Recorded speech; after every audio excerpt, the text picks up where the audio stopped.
from chairing the pollinator pathway committee meeting. So I'm sorry, I'm a little flustered. That is a powerful group though. Tri-Town Pollinator Pathway. Everybody is very excited about everything. It's nifty. All right, welcome to tonight's April 28, 2021 meeting, special meeting of the Mansfield Board of Ed. My name's Kathy Ward, the board chair. I call the meeting to order at 5:32. Kelly, would you like me to take minutes? I got it. If Oh, awesome. you're okay with that. I'm great with that. This meeting will be recorded and will be available on our website. So for roll call, Edith Allison, Here. Rebecca Aubrey, Susanna Everett, I'm here. Martha Kelly cannot attend tonight. Dave Latrico, hopefully he'll be joining us shortly. Catherine Paulus, Present. Elizabeth Verge, and Kelly Zimmerman. I'm here. Kelly Zimmerman is here. Great. And once again, we're very fortunate to have Richard Lemons for the Connecticut Center for School Change, the executive director, join us to facilitate our workshop tonight, which is on strategic planning. So I will turn it over to Richard. Oh, thank you so much. We are an exciting night tonight as we're building on the conversation that we had a couple of weeks ago. I just want to check in with the superintendent before we get started. Is there anything that you wanted to frame up on behalf of the day before we get started? I don't think so. I think everyone's received the materials and is clear on what we're trying to accomplish tonight. So I'll just let you jump in. Okay, so there are several kind of practical matters we want to deal with in terms of the strategic plan. You gave us great feedback on the core beliefs the last time we were with you, and there was one core belief that garnered more attention. So we want to talk through various scenarios around how to move forward with that core belief. There, we want to talk to you about what an equity statement is and how it could fit into a future strategic plan. We don't have an equity statement developed, but I want to talk to you because a number of districts in the state and across the entire United States and other organizations are doing this. I want to talk about how that might fit and show you some examples. We want to talk to you about an amendment, proposed amendment around the core beliefs of how we might reduce some redundancy and move one of the core beliefs to a place that we think it already exists within the artifacts that we want to have in the strategic plan. And we want to talk to you about the mission statement. So a lot of work we want to cover, and I want to begin with the core beliefs and specifically the statement around leading with equity, and superintendent's bringing this up for me. I appreciate you doing that. So you gave us the message that I heard a couple weeks ago is that the board was a bit split around this statement. Some of you were very committed to it as constructed, especially with the proactive use of the expression anti-racist. And there were other people who were a little less comfortable with that term specifically. I didn't hear discomfort with the entire idea, just discomfort with anti-racist. So here was the original statement. We'll call this option 1A. We believe that children must be supported to learn and develop in a safe, anti-racist environment free of discrimination, bias, and prejudice, where respect for self and others is nurtured. And so the tag for that was lead with equity. As I recall from my notes that evening, there were a couple of different angles around the discussion around anti-racist, at least among those folks who were a little less comfortable. One was that the word itself evoked something, maybe was a little triggering. I'm not sure. But there was also a concern that does anti-racist narrow the kind of equity you're talking about? Does it suggest to the reader that you're only talking about issues of race there, which I don't think was the original purpose of the group. So again, this is option 1A. This is the original statement without any alteration. So if we could flip to option 1B. So this version is basically the exact same version, except a mild tweak that was added per suggestion in the last group. So this is slight revision made April 13th. Notice in highlighted yellow that we've where this insertion is. So again, it's the same statement. We believe that children must be supported to learn and develop in a safe, anti-racist environment, free from discrimination, bias, and prejudice, where respect for self and the dignity of others is nurtured. So that's option 1B. Again, basically the same construction, another phrase added in. So let's go on to option 2. So the option 2 tries to deal with the questions raised in the last board meeting by keeping the sentiment and trying to explain the idea in more detail, but without using the term anti-racist. Now, we have in parentheses the word anti-racist, but it's a marker for you. So imagine that this statement, if you were to choose it, shows up in a future strategic plan absent that italicized anti-racist. So again, this is option 2. We believe that children must be supported to learn and develop in a safe environment, free from discrimination, bias, and prejudice, where respect for self and others is nurtured and conscious efforts and intentional actions ensure equitable opportunities for all. And I would underscore that last part of this sentence is a big part of what anti-racism is about. It's not, I think that if you read the words of Ibram X. Kendi and others who are using this word and are actually quite honestly introducing this word into the kind of common vocabulary of America, is they're making a statement about needing to be proactive in bringing about equity and making sure that we're not just kind of passive and neutral in it, that we have to deliberately create spaces that have equity and that disrupt any inequity that might exist there. So again, I want to remind us that the parentheses and the italics word wouldn't be in this statement. That's just kind of a marker that we're trying to explain anti-racist in the statement and showing you where that comes in. Richard, so Richard, yes. I'm sorry, just Go to ahead. jump in, I apologize that you and I did talk about this being a marker, but I'm realizing that when I wrote this, in the parentheses in the heading here, it says with or without the term. There is, I guess, another option where you could keep the term in there because it is defined, but it works fine without the term in there. Oh, that is a good point. This is an example of either, that it could work either way. Yeah. So option 3.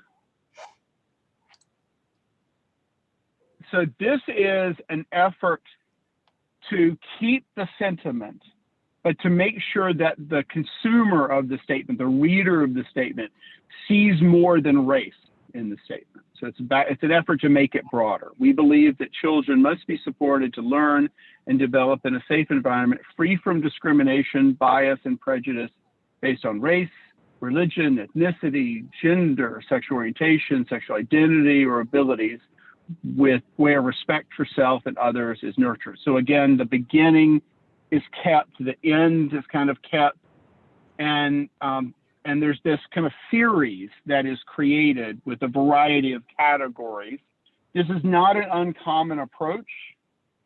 It is, and it's also one that I see people puzzle with, because there's sometimes a worry of, will we leave one of the categories out somehow? That once you make the commitment to create a list of categories, is there a chance that there's a category that somehow might get slighted?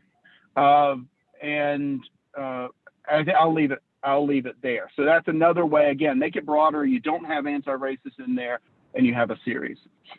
This is an effort to drop anti-racism and do it without having the long series of categories. So this makes it, I would say, broader and more general We believe that children must be supported to learn and develop in a safe environment, free from discrimination, bias, and prejudice, where respect for others is nurtured. So you have a lot of elements of the last one. You just drop that word that was creating so much attention. And then last option we have for you, yes, came from a member of the board.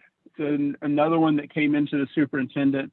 That does, just note, this does include anti-racist in the language. So we believe that children must be supported in their learning and develop in a safe, non-biased, anti-racist environment, free from discrimination and prejudice, where any marginalized group, against any marginalized group, where respect for self and others is nurtured. And I wasn't a part of creating this version, but where I think this was coming from was, let's try not to lose anti-racist, but let's also make explicit that we're talking about other groups here. So there's this blanket, any marginalized group, which allows you to talk about all students, but it also allows you to do it without creating this long series. So you have in front of you a variety of options. This may not make it simpler, but we thought that based upon the conversation the last time, that allowing you to look at some different ways to articulate what I think in the end is roughly the same idea, which is creating a school environment that is about equity, that's making sure that everybody's seen, experienced, welcomed, embraced inside the school. So Kathy, I'm not sure exactly how you want to do this conversation, but I think this is probably a great time to hear perspectives from people about what they like. And are there some that are really grabbing attention? And is there any kind of emerging consensus in the group around these? Yeah, I'm not sure either, but here we go. Before I go on, is there anyone who wants to question, comment? No. Wow. Susanna, could I put you on the spot for a minute? You made some comments to me today. I think it was through an email. And would you mind sharing some of that about this being less about race and more about equity and everything we do and systemic changes, if I read that right? Would you mind? Sure. I guess what I'll say, a couple things. I support including the term. I understand folks' concerns, and I really appreciate everybody's kind of grappling with some discomfort around the term. I think that's what the term is designed to do. I think we're supposed to be, having these kind of conversations. I think it's kind of doing its work in some ways. It's supposed to make us all uncomfortable a little bit. And so I think in some ways that's what we should be mirroring in our school district is, really grappling with some of these issues and thinking about them in a broad term. Because if we just use the same language that we have in the past, we're not communicating anything about systemic change. So I understand that we need, I think my understanding was that some board members felt like it was really important that we make sure that our statement is comprehensive. But I also think and I feel very supportive of that, but I also strongly feel support for including the term anti-racism, because to me, it signifies that we're willing as a district to start trying to tackle some systems change and some larger issues in education and in, looking at our curriculum, looking at our hiring practices, looking at our the way we talk about things with kids. That's what it means to me. But I understand that it's an uncomfortable term. And again, I in some ways, I think just in reflecting on it, it makes sense. So I'm glad. I think we should be uncomfortable about all of this. Susanna? Yes. I'm not uncomfortable with the term. I just happen to see it as a very negative. I think we need to be more positive, and I just see the word as being very negative. I'm not uncomfortable with the word or the phrase. I'm not uncomfortable with it. I just see it as a negative. And as a board, we need to be positive. We need to make sure these children are seeing a glass half empty, half full, not half empty. I totally appreciate that, Catherine. I think for me, I think of it as a positive word that we're moving towards something, and that, but I totally understand what you're saying. Like, I appreciate, I think it's really great to be having these conversations. But I think that makes a lot of sense. For me, in my connotation, it's a positive word, but that's my experience of the term. This is Rebecca Aubrey. I mean, I support including the term, and I support it not because I see it as negative or positive, but because I see it as an action statement. My concern that I expressed the last time we met is that I want to make sure that we're being inclusive in addressing not just forms of racism, but sexism and discrimination in all of its forms. And so that was my concern. I fully support including the term anti-racist, but I want to make sure that our efforts to address issues of discrimination are directly active with I don't even want to, I'm not comfortable with the term marginalized, but I don't know what other term to use right now, but groups that have historically been discriminated against.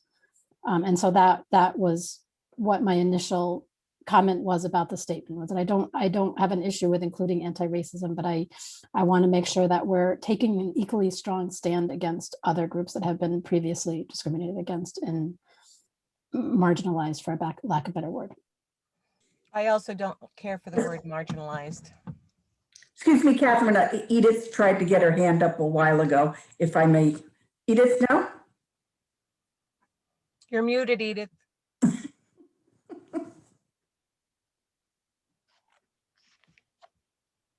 Catherine, oh, Catherine, go ahead. Finish what you were saying. I just was agreeing with Rebecca. I'm not crazy about the word marginalized. I see that as a negative word. Sorry.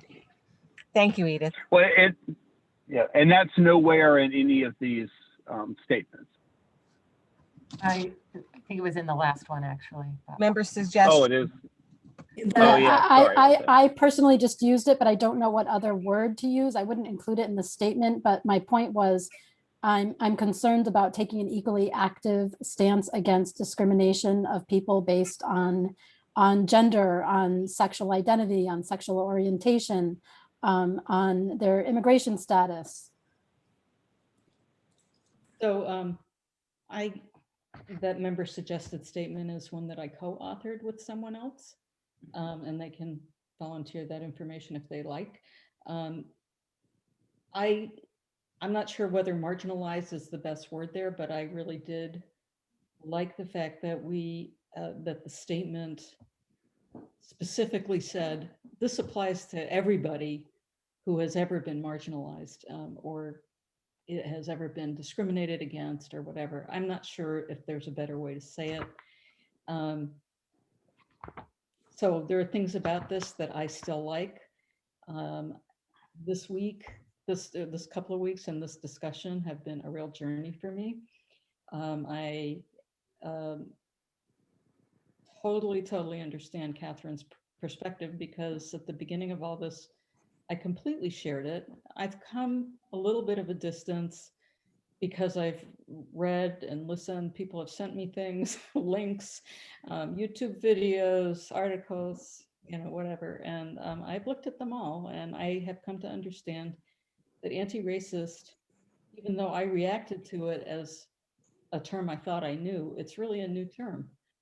And it makes me feel even more so that because it's a new term and because a lot of people may react the way I reacted, that it's good to fill it out a little bit. And so, either option 2 or option 5 or some variation on either or both is what I'm in favor of. So option 2, if you were to, there's a way to use anti-racist in a safe, anti-racist environment, free from discrimination, bias, prejudice, respect for others, self and others as nurtures, and conscious efforts, intentional actions, ensure equitable opportunities for all. It doesn't explicitly say protected classes or marginalized groups. We have to find that language. But Edith, what do you said this would be kind of okay. Where are you with this one relative to option 5?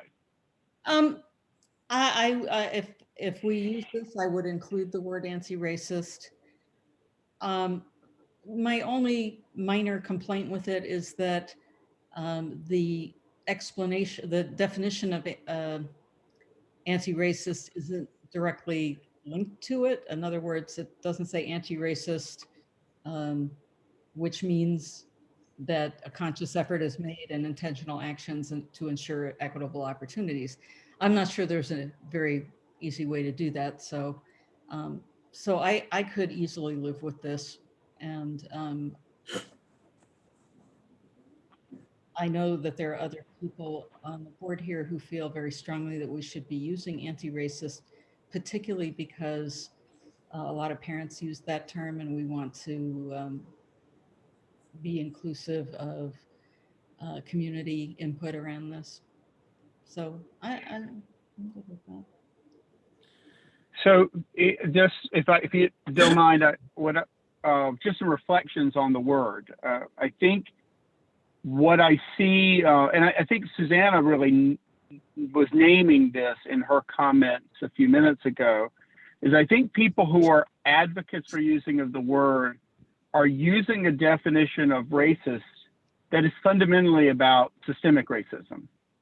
And it's not a form of racism that is about a whole lot of kind of evil people with bad thoughts and intentions or walking around being deliberately racist. Though there could be examples of that, what they're really talking about is that we kind of live in some of these institutions that have kind of the residue that's still with us of a racist system, racist institutions, racist broader systems that link institutions together. And that in that kind of reality, you have to take intentional, deliberate actions to fight against it. And where I see people using it, and again, this is just, I think you can have a good statement with or without it, but I will say where people are using it, I don't hear people talking about it in a negative way. I know that it is a word that has, that some people have are challenged by, but I don't see it as negative other than maybe the anti in front of it. Maybe if that feels like a negative construction, for what it's worth, as an outsider listening to this. So Kelly, you're making some real-time edits for us. Can you kind of help us see what you're doing and seeing if you're creating a pathway forward for us? So I'm listening to what people are saying, and I looked at the option that has the definition and tried to move the definition closer to the term, and also tried to get in the inclusivity of it. So the first thing I did was I moved "of all people" from the end of the statement to the center of the statement. And then I eliminated the language "respect for self and others," because if you do these things, you're building respect for self and others, so that I could get the definition of anti-racist closer to the term. So we believe that children must be supported to learn and develop in a safe anti-racist environment, free from discrimination, bias, and prejudice of all people, where conscious efforts and intentional actions ensure equitable opportunities. I'm just going to put my 2 cents in and say I feel very strongly about including the term anti-racist. And I love this, this statement because of the conscious efforts and intentional actions which ensure equitable opportunities. That really hits home and kind of links in with what Susanna is saying. I think that this needs to be a proactive thing as opposed to just making a statement, but it's stating that we're going to do something positive. So I'm really in favor of this option. It's also my understanding that the conscious effort is inherent in the term anti-racist. And so I think it's great to include it. Can I jump in? I think that, well, I definitely support using the term anti-racism, anti-racist in our statement. I think that there has to be an acknowledgement that that has existed throughout our society and education. And I think that naming the term helps with the identification and education moving forward. Also, something I'm just hearing as a common thread is that the word active is just what I've been listening to. So I don't know if there's a way. I think, you know, being conscious, all that is really important, but I love the statement of leading with equity. And I don't know if there's a way we can just incorporate us taking an active approach to mitigating discrimination. I'm not really sure how that would be worded, but that seems important to me, that we're not going to just say that we're going to do this. We're actually going to be taking steps to move our staff and our students forward with recognizing that people have had discrimination. Some people have had privilege. Some people have had, you know, different experiences, and that that's going to be the forward part of our education. Kelly, So this is Kelly, Rebecca. there's Oh, sorry. sorry. Go No, ahead, I was just Rebecca. going to say, Kelly, this is Rebecca, and I agree completely with what you're saying, but I feel like what you're saying is captured here when it says conscious and intentional actions to ensure equitable opportunities. The other Sure, thing that's fine. I've been driving. I just pulled over to Okay. talk, but so I haven't been reading the screens. So I'm Yeah. just listening, but that was just a common thread that I was Yep. listening with everybody. What they were saying was just really making sure we're capturing that this isn't something active that we're doing as a district. Yeah. And the other thing I just wanted to add is I'm recalling a student who we had come and speak to the board who was a transgender student. And I want students like that student to feel that we are explicitly taking actionable, intentional steps to ensure equity for him and her as well. And so that's why I just keep coming. I want to make sure that this is broad enough so that that student can read this and know that we care about him. Do you feel like this one that says that, Rebecca? I feel like it's a lot closer to that, yes. Yeah, absolutely, Rebecca. I keep coming back to that same student. I've been thinking about that student as well. So thank you for bringing that up. So my read of the room is that you're getting closer to a place where there's a convergence. May not be perfect, but it seems like there's an overwhelming majority of you that are leaning into this edited version of option 2.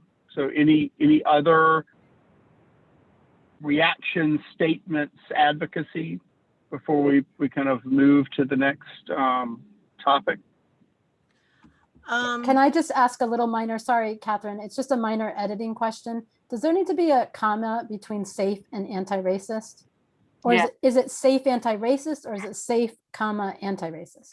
Because okay, thank you. I wanted the comma. Comma here too. I actually also have an editing question in terms of prejudice of all people.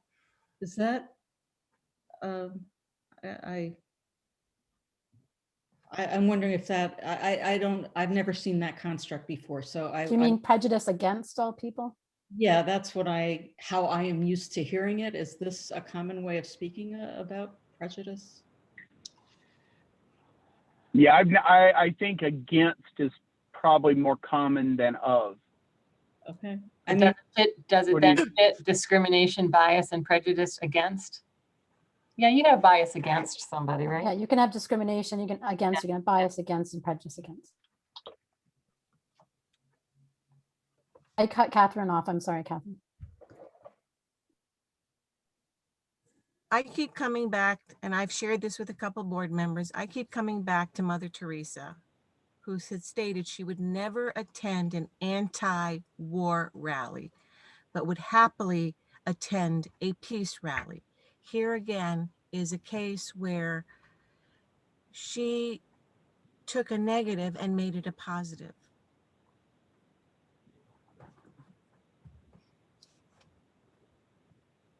But Catherine, don't you feel that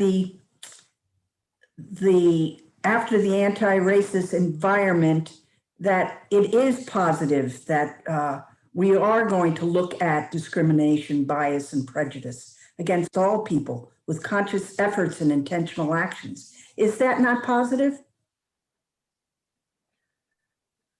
I think it's positive, but I don't think we need the word anti-racist. I really don't. I mean, you're basically saying that we are supporting, we believe that children must be supported to learn and develop in a safe environment free from discrimination. That includes everybody.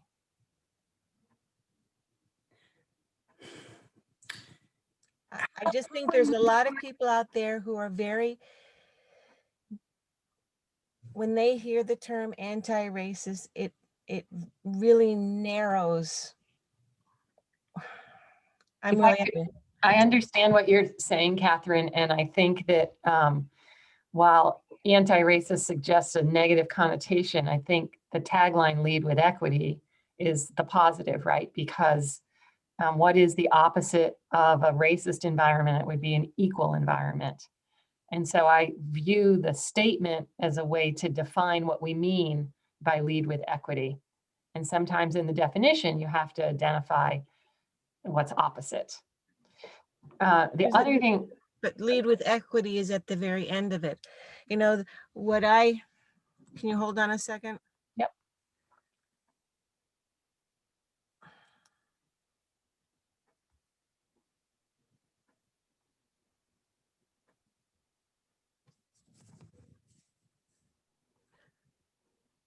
I'm sorry, I'm very challenged with.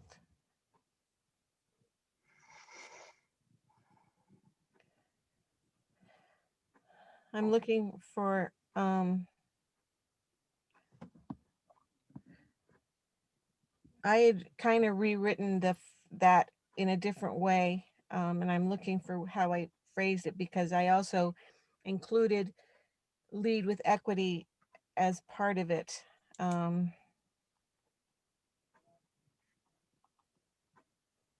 Oh, you know what? I'm looking in the wrong area.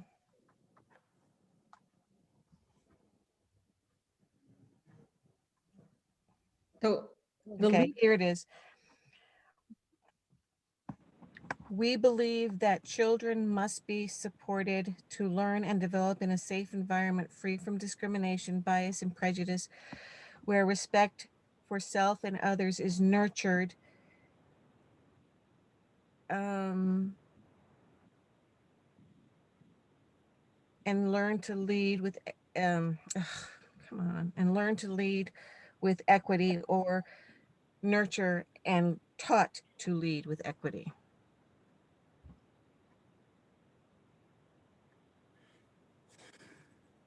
So Catherine, when you look at all these statements together, each one has a tagline at the end that is meant to briefly summarize the essence of the message.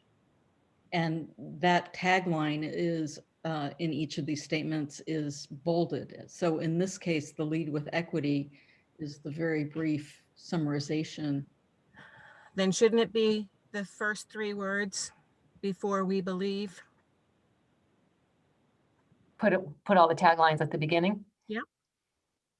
We can look at that when we look at the full collection, see how that looks. Another piece, I think I wanted to just, oh, I'm sorry, Rebecca, go ahead. Go ahead, Susanna. Oh, I was just going to briefly mention, and I think we talked about this last time, but in kind of debating this and thinking about it, I also think, you know, I was not part of the focus groups with families, but I also was something that I took away from that. Your summary of those meetings was that there was a lot of positive comments about us using this term. And I think that one of our few opportunities as a board to reflect, you know, we get some actual kind of feedback from families. And I think it's our responsibility to include and emphasize the fact that folks really resonated with that term, and we're pleased that we had that in there.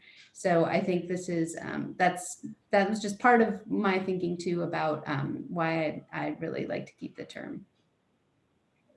I was just going to say I can understand where where Catherine's coming from, and I think in a perfect world, the statement without that word anti-racist would be okay, but I feel like including the statement of anti-racism is an attempt to correct for past wrongs and systemic problems, and in an ideal world, when we have corrected for those, we might not need to have such a strong actionable statement. But I think right now we still do, because there are actions that need to happen, and there is a deep need to correct and address for past wrongs. And I speak to that point very personally, not as a person of color, but as a parent of very diverse, multicultural, multicolorful children, and observing from the outside the pain of some of what they face tells me very clearly that we have some work to do to correct for some past wrongs. So does this include an elderly Chinese woman on her way to church being punched in the head, knocked down, and then kicked in the head? See, I don't see that including her. So anti-racism means that you are attempting to address issues like racist means that you're discriminating against a person on the basis of their race. I don't mean the definition of the word. I know what it means, but I'm just saying, I don't feel it includes that poor old lady who got her brain kicked in. If she was kicked in because of her race, then it would. She was. Then it would include her, because anti-racist means that you're addressing people who are being discriminated against because of her race. And if this woman was kicked in the head because of her race, then we're seeking to support her. But she's also not the traditional that you spoke about, correcting wrongs. I guess I'm not I don't mean to be sounding like it. It's just that when we talk about anti-racist, we're talking about attempts to address issues of racism. And if someone is being beaten up or facing unequal opportunities or implicit biases or violence because of their race, that's what we're seeking to address. And so an elderly woman who's been kicked in the head because of her race, that's specifically what is encompassed in that statement. I don't know if I'm misunderstanding what anti-racist means, but that's how I would interpret it. So when we say anti-racist, it's not just Black people, it's all people of color, and it's about discriminating against a person because of their race. Can I add something in? Yes, Kelly, go ahead. Okay. I just wanted to say, because I've been thinking about this a lot as well. I've worked with a few people in different capacities who are educators of color. And I think that if we are looking as our district to increase the opportunities for educators to join us, it actually really helps our cause to be forwardly stating that we're going to be accepting and open, and maybe not have somebody come to our district feeling like they might have to be the only, or they might have to be the leader. I think that there are a lot of people who don't feel represented in certain districts. And I think having this kind of language can actually help us attract educators who want their voice to be heard. All right, folks, I think we need to, I appreciate the conversation. I've appreciated the last week and a half of all the conversations I've had and the emails and the thoughtfulness that has been put into this. But I do think we're at a point now where we need to make a decision. It seems to me that for the most part, we are in favor of option 2. I know it doesn't please everyone, but personally, I think it's comprehensive. So how does everyone else feel? I think we need to move on. I'm in favor. Okay. Me too. Thank you, Susanna. I'm in favor. Thank you. Can you explain why you took out respect for self and others is nurtured? Because I think respect for self is very, very important because it allows you to nurture others. Took it out primarily because it gets too wordy. One of the things you have to be careful of in these belief statements is that if you add too much verbiage to them, people don't understand what they mean, or it begins to sound like you're taking the kitchen sink approach. Mhm. And I think that if you are truly creating an anti-racist environment, then you certainly are building respect for others. With regards to respect for self, I think you'll see that addressed in our belief statement about attending to the whole child. I think it's assumed there as well. I'm okay with option 2, but I'm not okay with anti-racist being there. And I think, Catherine, we all respect that. No, you just asked for our opinion, and I'm just saying, I like the statement, just I don't like anti-racist being included. Yeah. Okay, thank you. Richard, I think we have defined which option is most palatable. So this conversation is a perfect segue and case in point to what we want to talk about next. So it is increasingly becoming the case that organizations broadly, for-profit, non-for-profit, governmental, and schools are creating overt equity statements, not a really brief one sentence that says we believe in equity, which is what you have. There's nothing against that, but what I'm talking about is something different.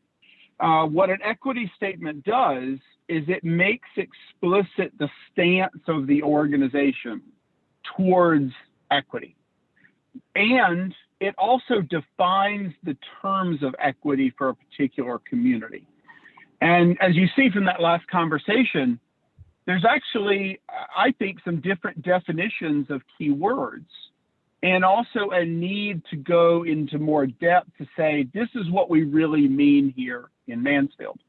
So what we'd like to do is show you a few examples of schools and districts that have created equity statements with the idea that I'm inviting you to consider this, that you might want to ask the district to create an equity statement that also gets inserted into the strategic plan and that might also become a part of your website and go in. So here, we'll walk you through some examples. They're not all identical. They've been created with stakeholder groups in different communities, and they've landed in different ways. You might see some common elements. You might see some things that are different. So here is your own E.O. Smith High School created one recently. And what I'm going to do is I'm not going to, actually, I probably will read this because I know that we have other folks who are sitting in their cars. So my apologies. I don't want to offend anybody, but I want to make sure everybody has access to this. Again, I'm not showing these examples by way of asking you to buy any one of them. I'm trying to give you a sense of how people have approached this and what an equity statement is. So E.O. Smith High School is not immune to the realities of racism and racial justice, nor to the negative effects our policies and practices may have on I'm trying to remember all of the various acronyms for people of color and historically marginalized members of our community. Recognizing this, we commit to achieve and sustain a diverse, equitable, and just educational community and pledge ourselves in E.O. Smith High School to the following.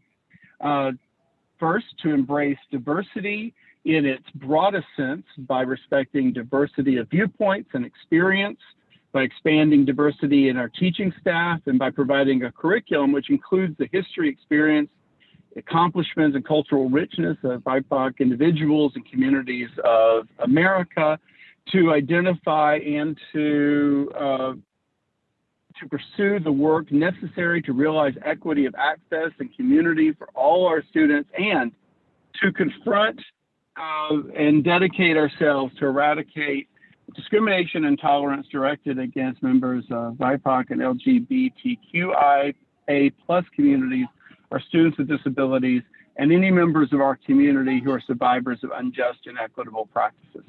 So in this example, what you see is a much broader statement, a richer articulation of why are we writing this stance and what does it mean in our policies and practices as we go on. So Kelly, if you'd move us to the next example. Yeah, I'll just add also that this is not the entire statement.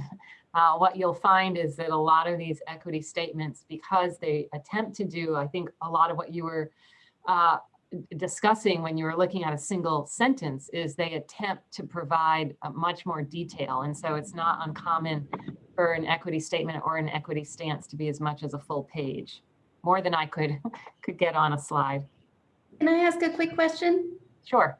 You're not asking us to develop this evening, are you? No. No. Great question.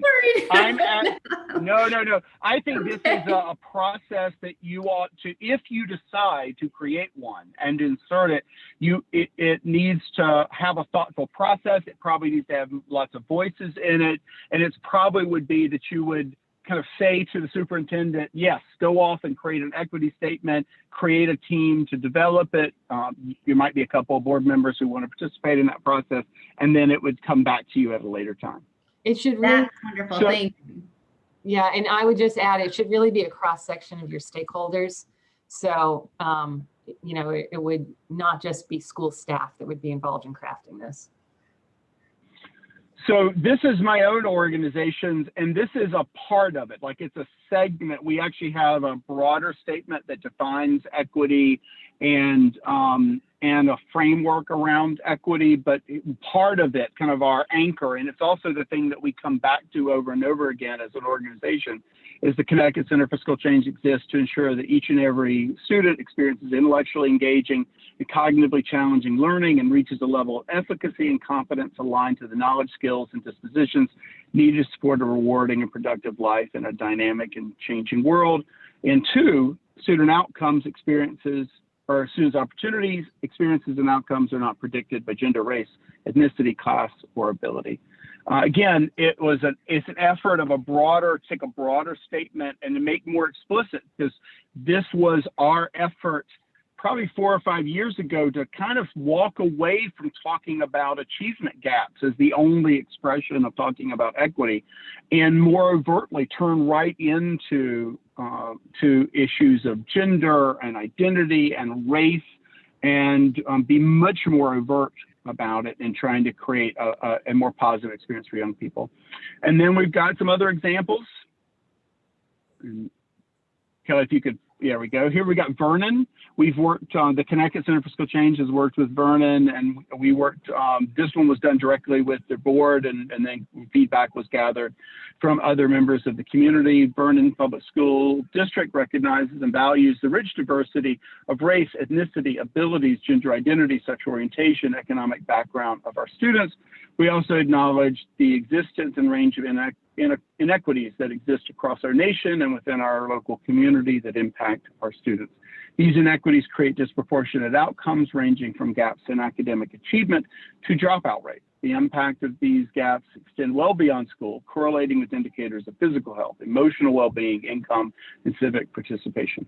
Equity in education is achieved when student outcomes are not predicted by gender, race, ethnicity, economic background, sexual orientation, language, or abilities, and where all students reach a level of efficacy and competence that supports a rewarding and productive life.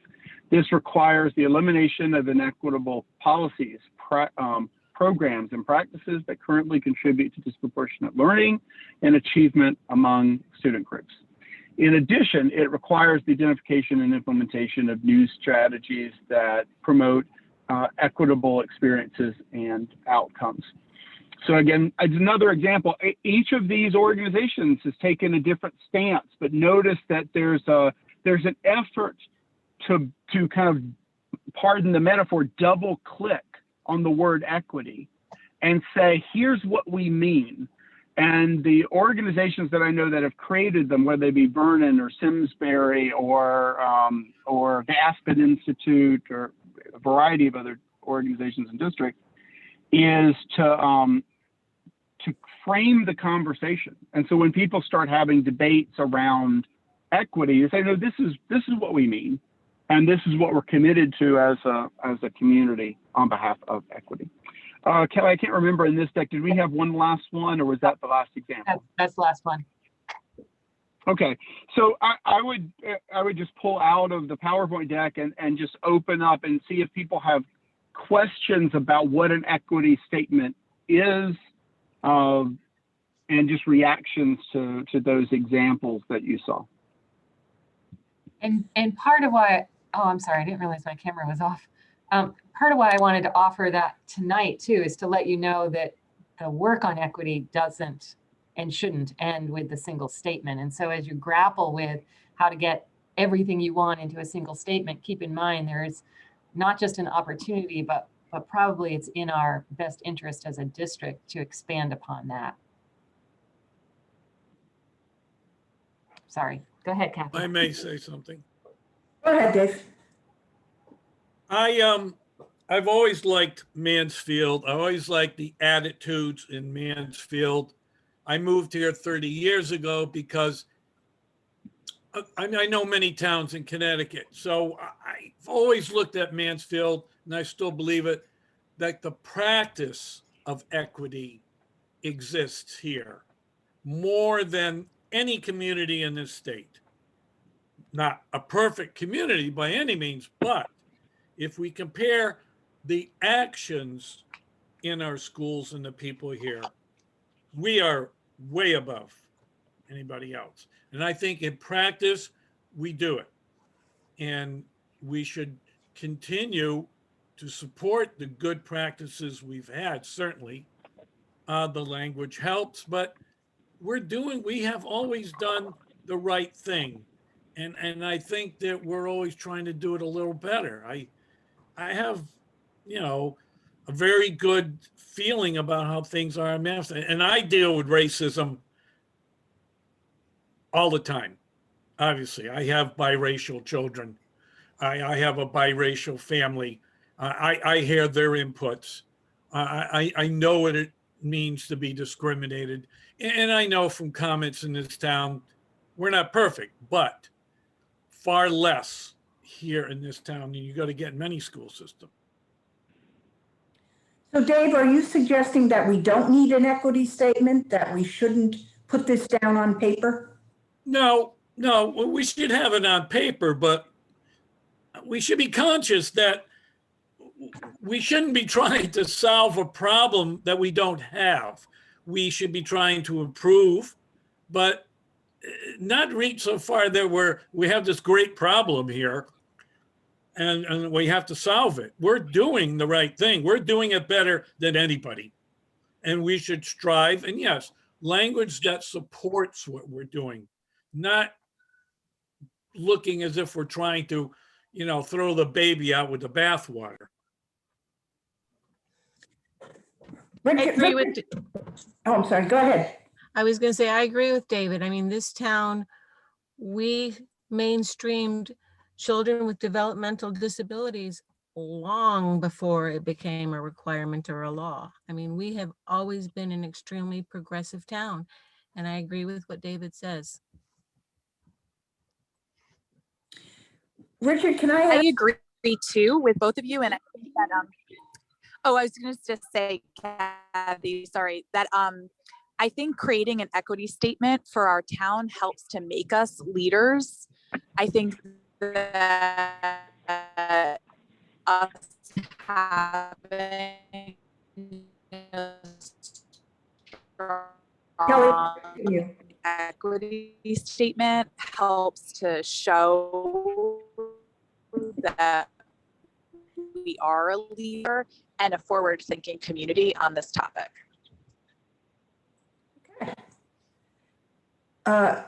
Anyone else? I don't want to interrupt anyone. Richard, could you just give us an idea of how this, what was the genesis of all this equity statement? And not to be naive, but where did it start? I think it's a great question. There, several years ago, some prominent districts, such as Seattle Public Schools, kind of started a trend in this, and I don't mean trend in a bad way. They were just out on the leading edge, and they said, we've got to be more overt, we've got to be more transparent, we've got to be more intentional, and we've got to break the code about what do we mean when we're talking about equity, so that we're in partnership with the community. We're not using these words that only a few people understand. And they created this broad statement as a district, but also as an entire community, and it addressed policy and practice, and it was pretty far reaching. And a number of people began to emulate it because they said, wow, look at how that gives you permission to have conversations. And it allows you to, as an entire community, have a rather big debate about where does the district go. I think that in the last year, there's been, I would say the last 2 years, there's probably been even more want to create these plans or these statements, in part for some districts, flashpoints, to be honest. There were certain events triggered a conversation in the community where people said, wait, we've got to talk about this, and we need to be more overt, and we can't just sit back and just hope that things like this won't happen again. I think that the murder of George Floyd accelerated for some districts the want to be more overt and out in front of this conversation and to be kind of on record. I think in the spirit of what Kelly was saying, is that even if they felt like they were leaders, they wanted to be even more leaders, and they wanted to be more overt about being explicit. I think from a very practical point of view, the utility of it beyond a signaling device, and I don't mean that in a bad way. I think signaling and some symbolism can be really important here, is that it helps you define the terms so that people aren't using the same words in 20 different ways or using different words for the same idea. And I think that there are a couple of authors called Bossity and Sharon who wrote a book called Execution, and it's all about how to get things done. And there's this beautiful, beautiful little sentence that says the basic unit of an organization is dialogue. And I love it. I've come back to that sentence so many times in the last 17, 18 years since the book was published. And the real work gets done when human beings can actually have discussions about what needs to happen.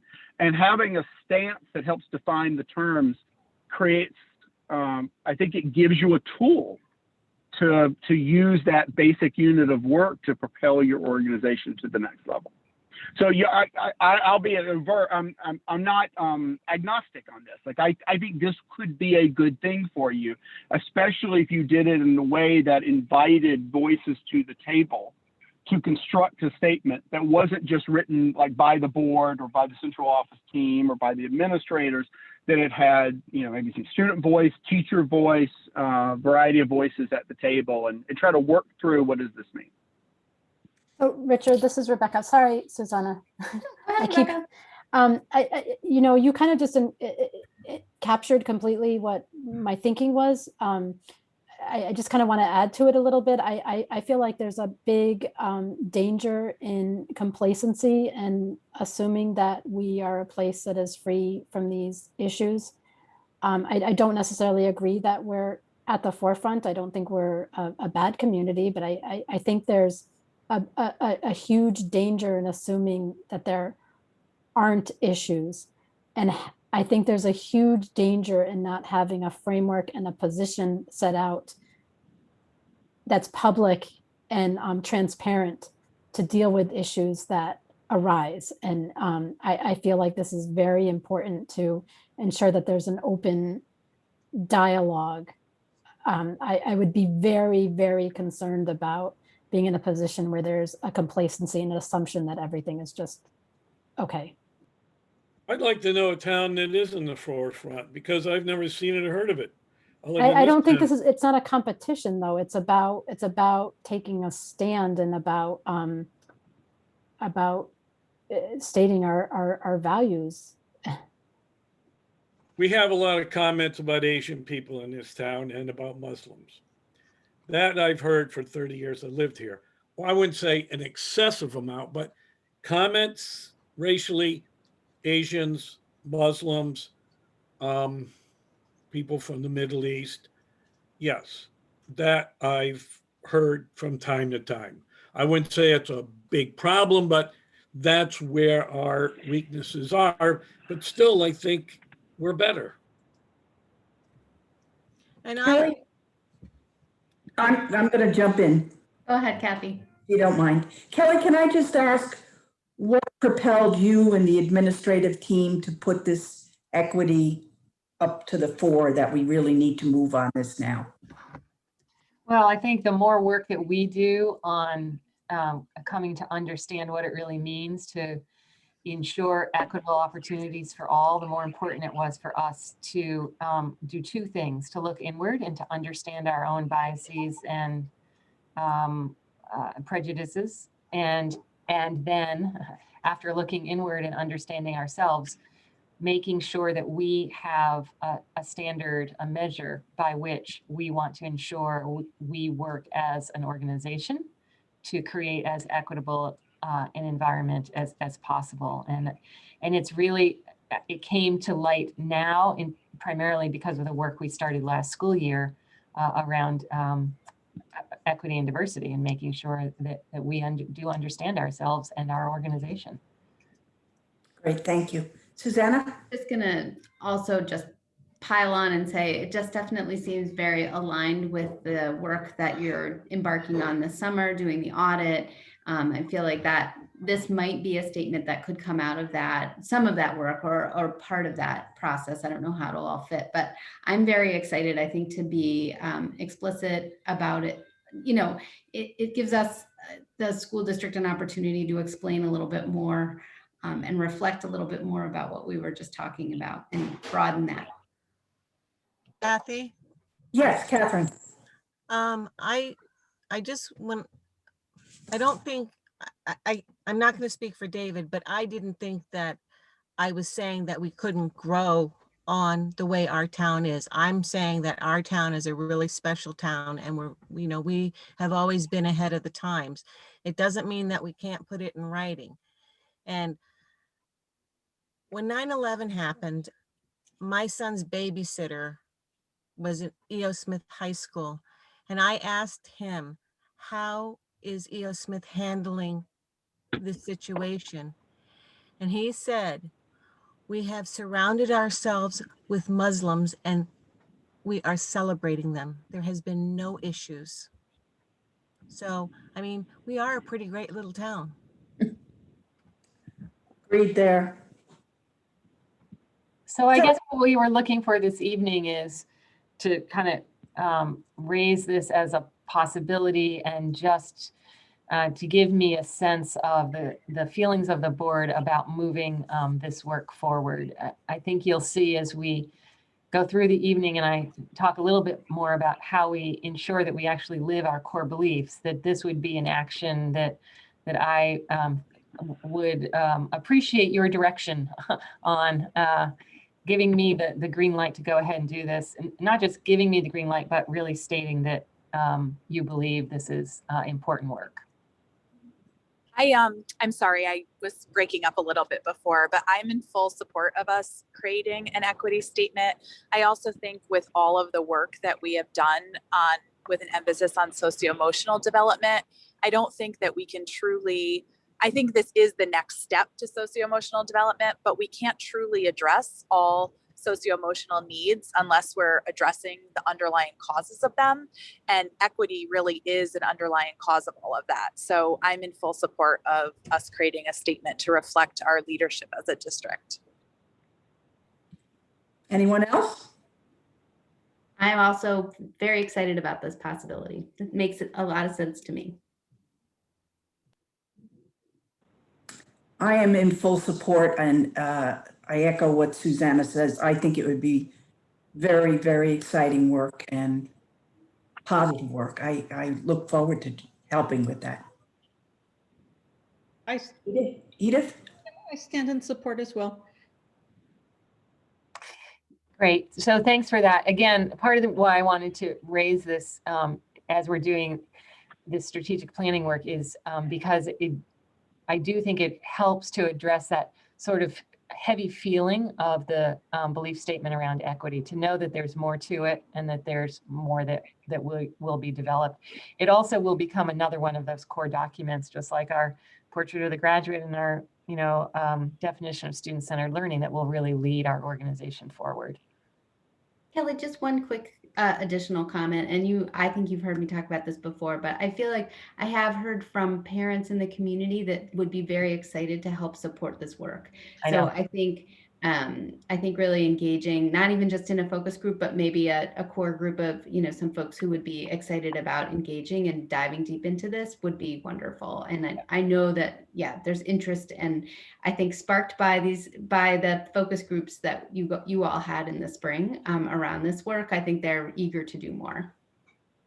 Yeah, I would agree. And I really think this has to come from the community, not offering the community to provide just input or reaction, but really engaging the community in the development of the statement.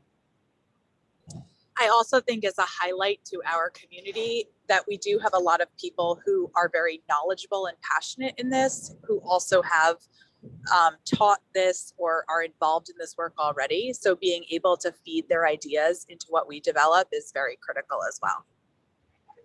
The last thing I'll say is I really like the thought of including student voices in it, but I would also think it would be great to maybe include some alum voices, like maybe high school students or even college students who have been through our school system and experienced it, but wouldn't necessarily be in that population of K-8 that you might capture. That's a great idea. Good idea. Okay, should I move us along, Richard? I think so. Okay. So the next thing we want to take a look at, I'm sorry, there were 2 slides for Vernon, but I think you got the gist. The next thing that I want to make sure we can bring to some closure this evening is the entire set of core beliefs. And as administrators and I were doing some more work with them, we have one other suggestion we'd like to make this evening. And that is, and bear with me because on first glance, this kind of sounds like, what? But we're actually recommending that we drop the Develop Global Citizen statement. The reason being that our Citizen of the World statement on our Portrait of the Graduate addresses the same topic.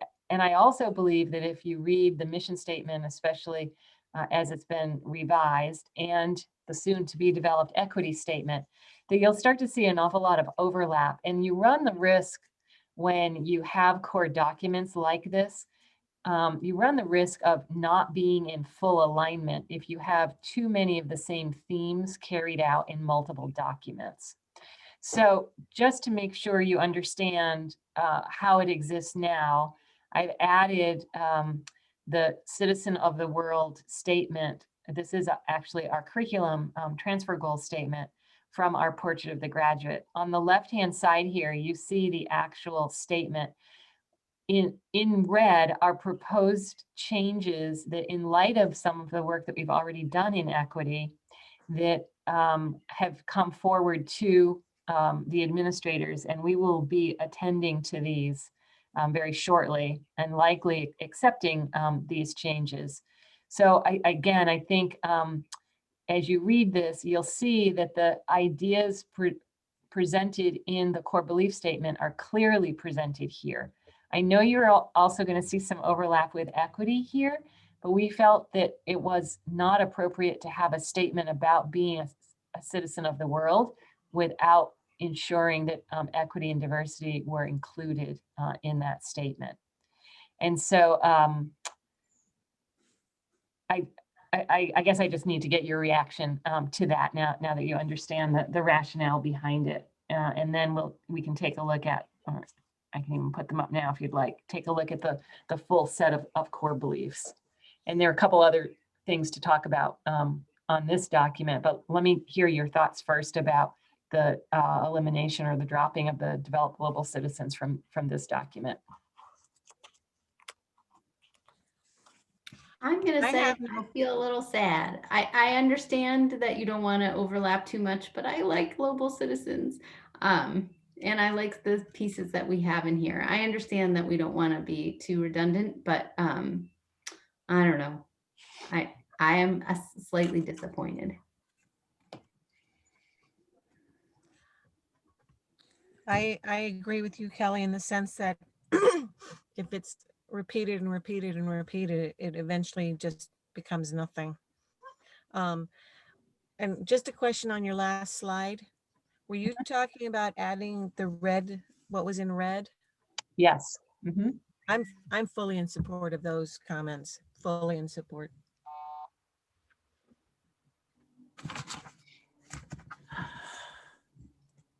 One of the pieces that I'm just going to jump in again. Sorry, Susanna.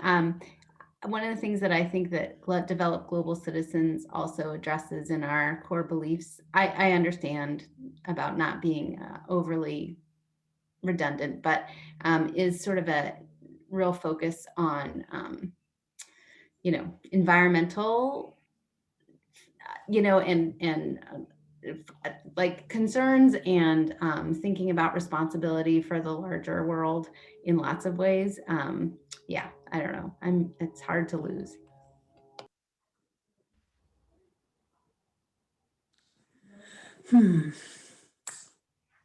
I kind of agree with Susanna. I feel like at this point in the world, global citizenship, I don't know, it just seems really important to me, to the survival of the planet in general and the well-being of people.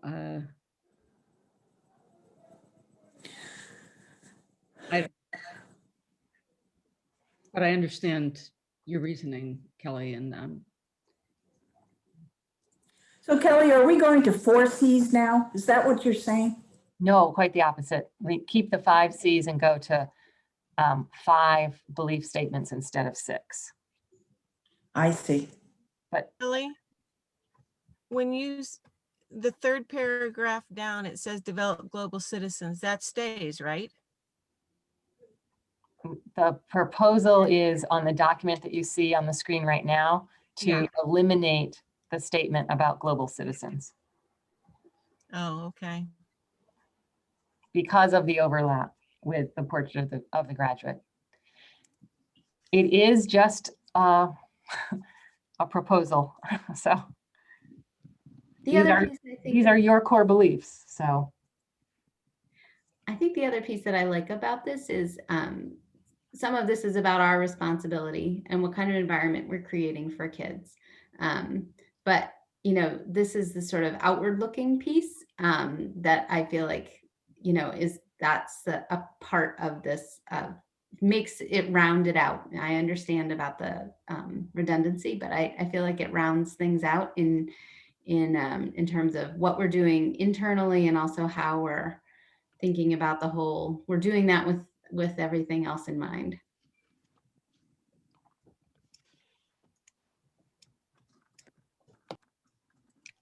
again, we can live with it. I really appreciate all that you've said, and I don't want to do anything that the majority of people feel uncomfortable with. It was just, it's kind of an 11th hour thing that we noticed, so.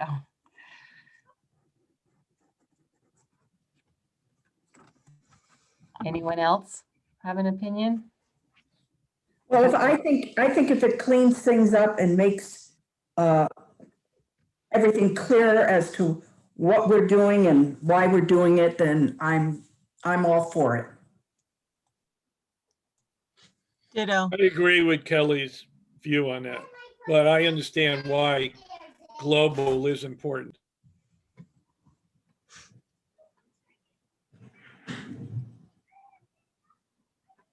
I think there's a little bit. Again, sorry, Kelly. I was just saying that I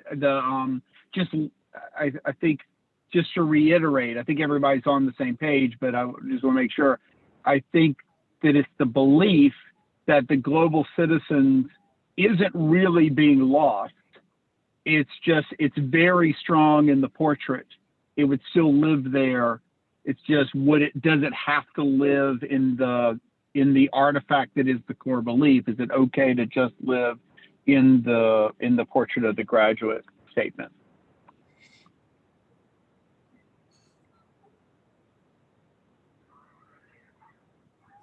I guess I'm not fully understanding why we want to remove it from the core beliefs. Just redundancy. I mean, even if you look at the statement, there's a piece of equity in there as well. I mean, maybe if the statement were stronger just about the sustainability, but it tries to do a couple of things, right? Talks about being stewards, which to me usually has an environmental connotation. But then by instilling empathy for all people and the skills needed to contribute to a peaceful society and sustainable world, it's a little, I don't know, a little catch-all feeling. You know, I kind of, I would be fine with tightening that up. The stewards of the larger world and contributing to a sustainable world. I mean, I think that is a big part of what being a global citizen is going to be about, or is about. I think it is. I would have no problem with tightening it up some. I agree with Edith. I wonder if we could potentially, if we kept it, we could delete even starting with around, to stewards. I don't know. I think we could even make it just even much shorter. But I'll just put in my 2 cents to keep it, but yeah.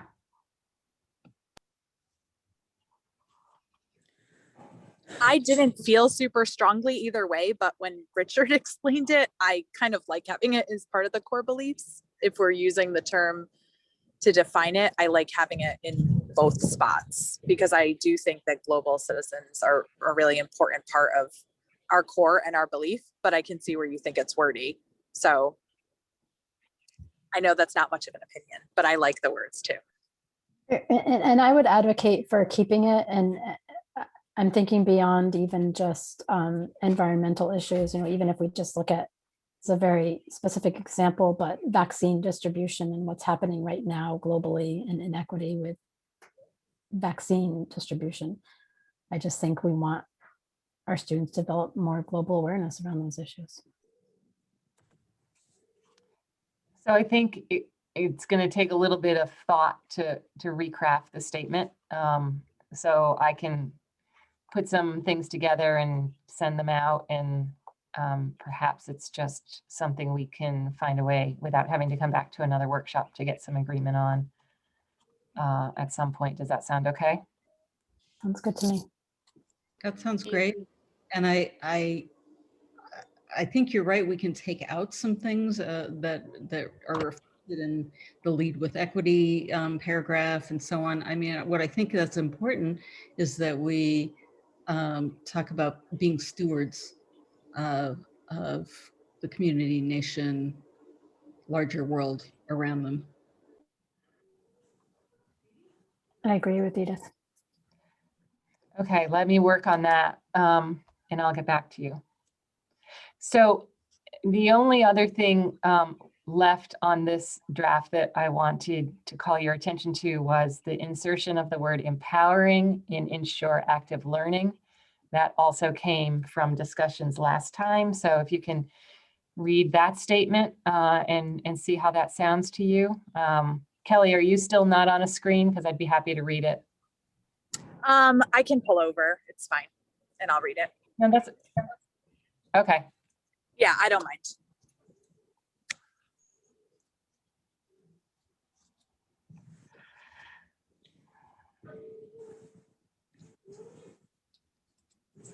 Kelly? Yep. So just so I understand, everything that is in bold letters, you're planning The thought is to remove that from the core beliefs? No, the bold letters stay. In fact, I was gonna address that next with whether or not we want them at the end or at the beginning.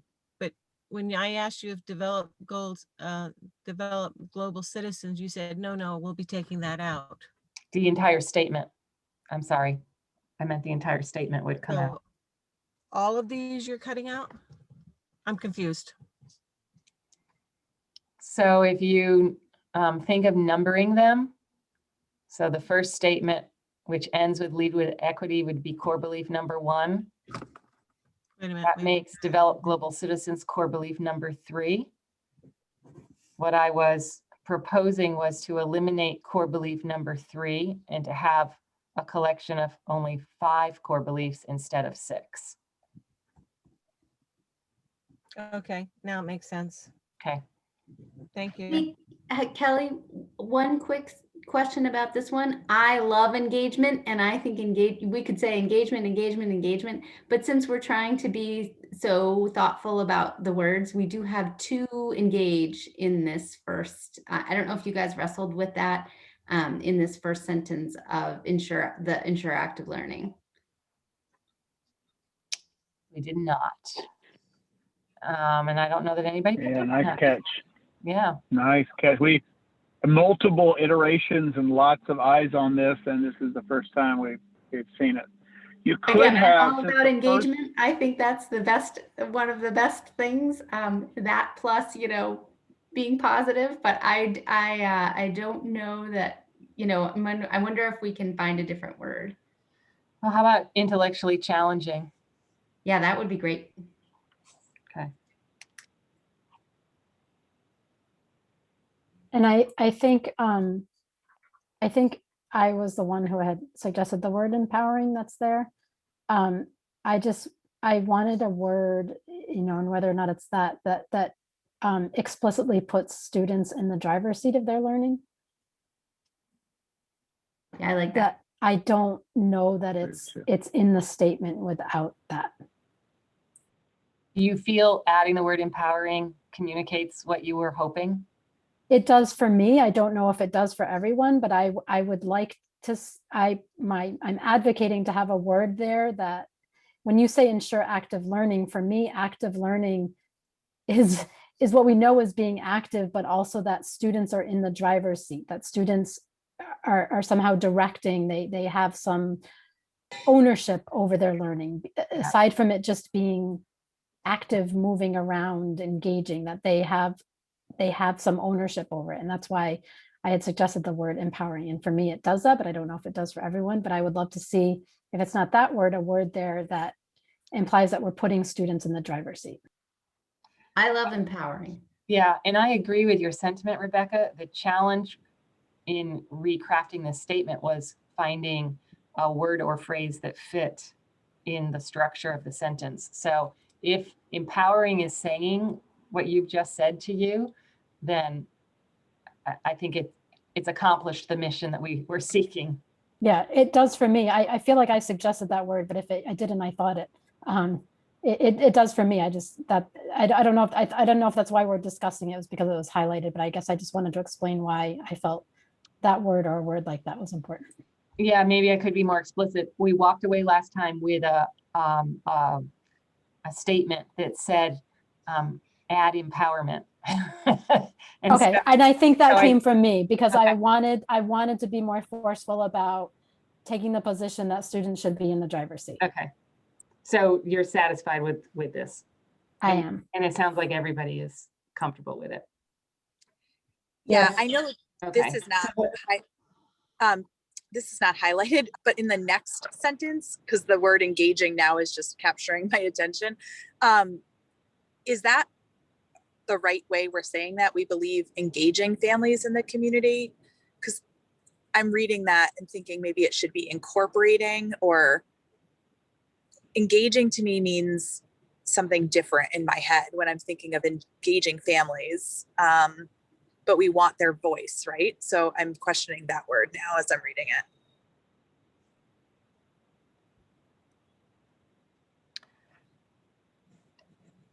I like family engagement. I think I think it implies that it's a two-way partnership.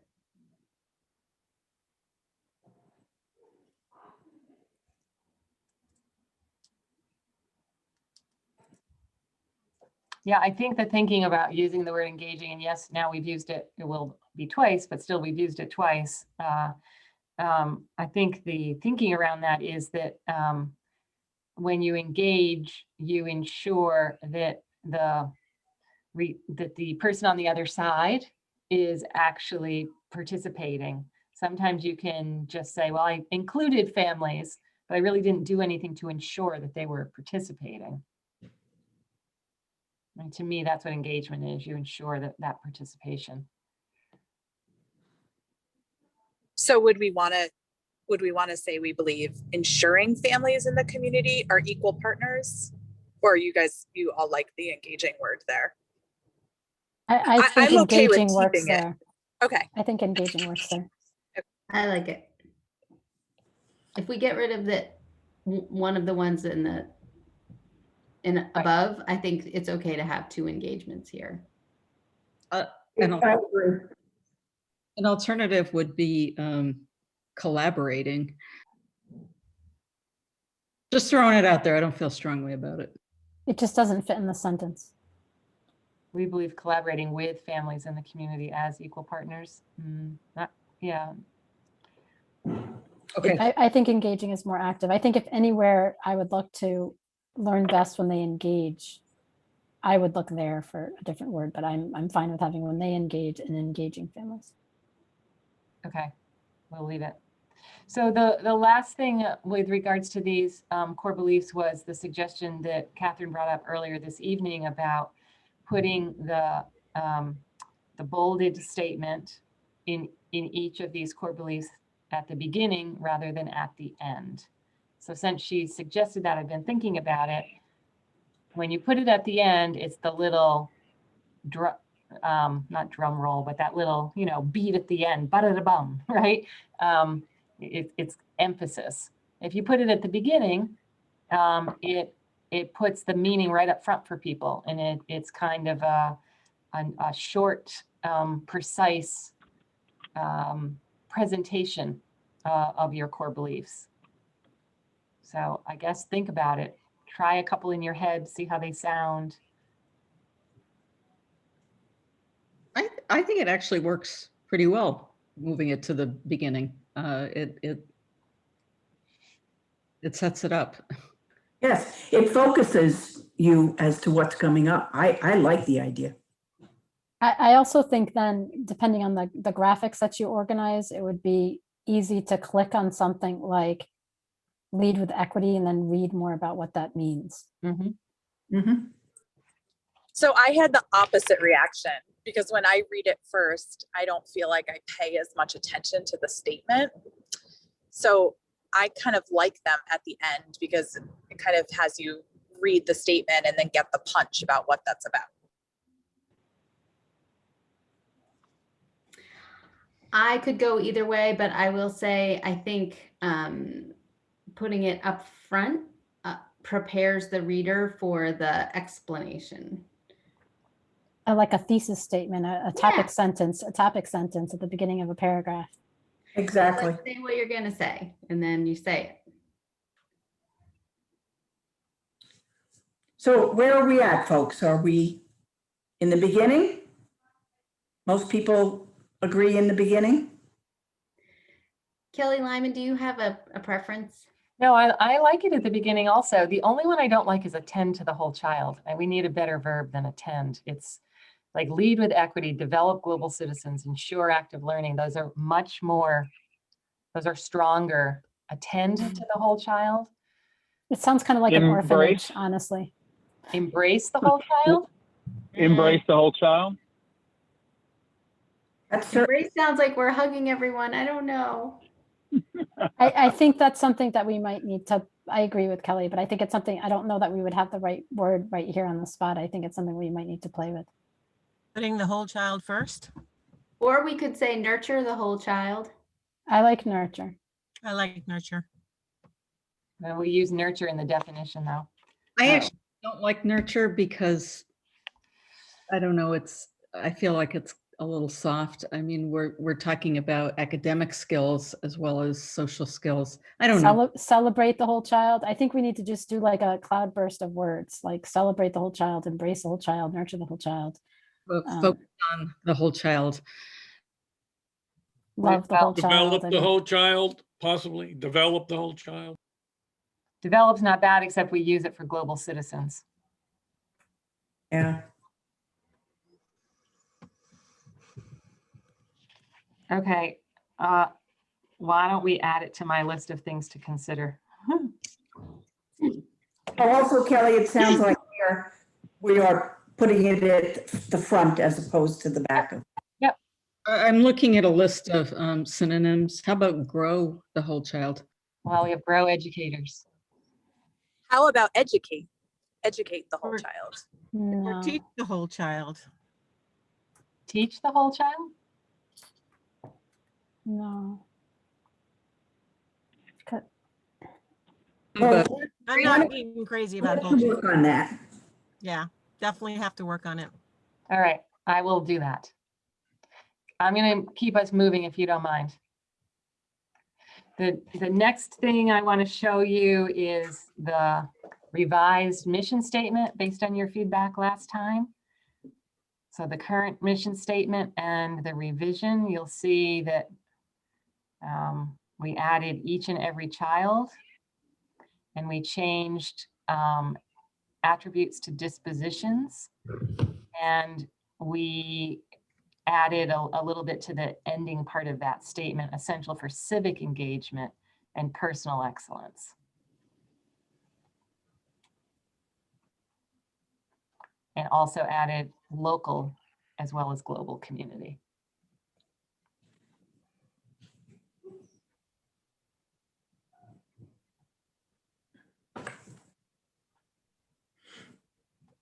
Any concerns about that statement, or does it fit what you were hoping for? I like it.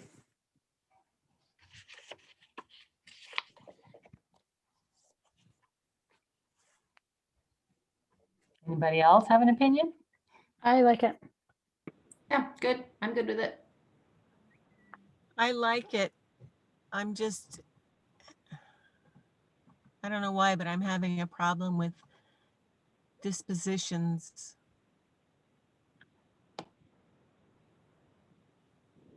That was It's like habits of mind or something.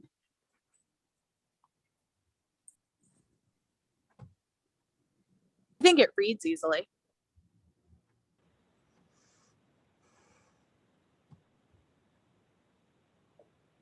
How can we help with the dispositions part, Catherine? You want it defined or? Yeah, I'm not quite sure how it works in the sentence. So it's kind of like ways of thinking. So you have knowledge, you have skills, and you have dispositions, the way you think. Yeah, it is an increasingly common expression relative to portraits of the graduate. You hear people talking in shorthand about what are the knowledge, skills, and dispositions and that students need upon graduation. And I think the idea is that it's not about mood or anything like that. It's not that broader sense of dispositions. It's about habits of mind, intellectual disciplines. And I think people are choosing those over attributes because some people see that word as being fixed, right? That, you know, I'm 5'11". I'm going to be 5'11". You can't grow me past 5'11", even if you know, gave me Miracle Grow. I'm not going to grow anymore.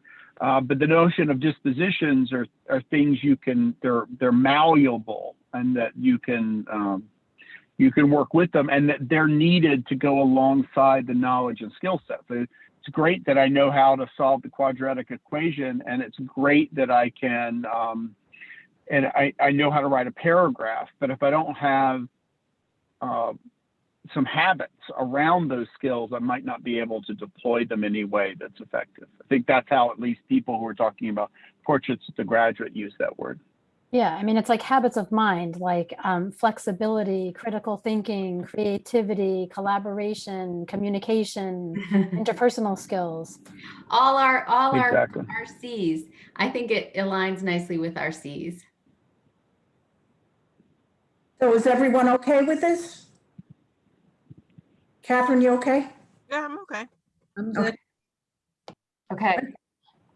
So moving along then, the last piece of the strategic planning work then is figuring out how we're going to live our core beliefs and what's the process going to be year to year as we ensure that the work throughout the school system meets your meaning the boards and the community's expectations.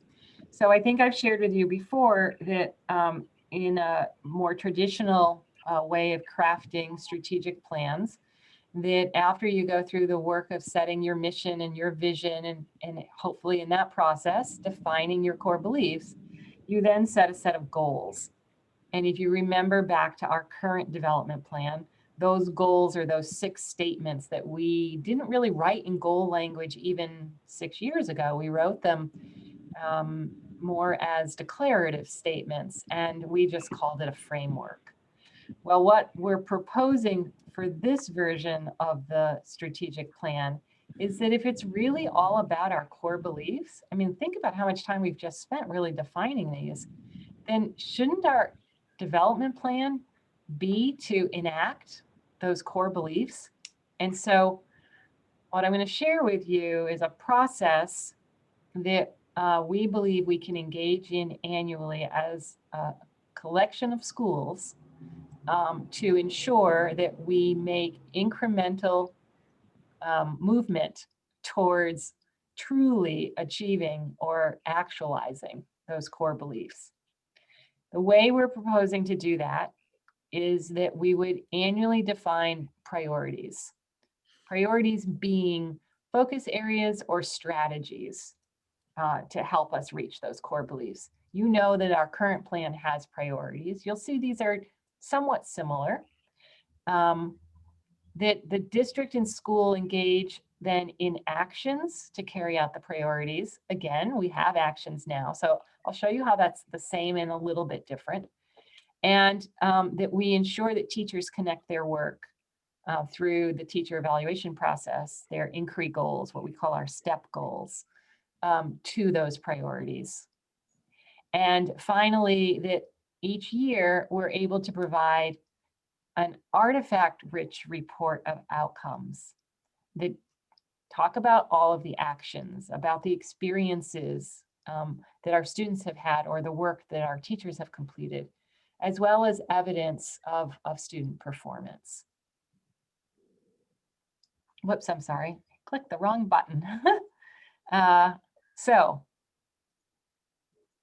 there we go.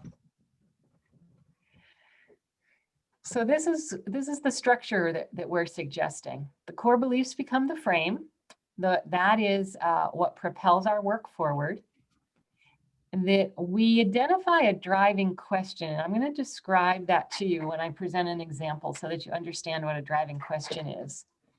And as I mentioned, priorities and action plans.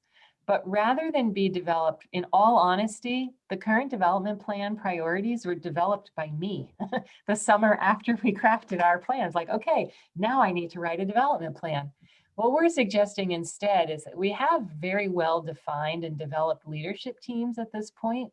We have a lot of people who are very engaged in the overall work of advancing the district, and that we engage in an annual process that brings together some stakeholders to help us define those priorities.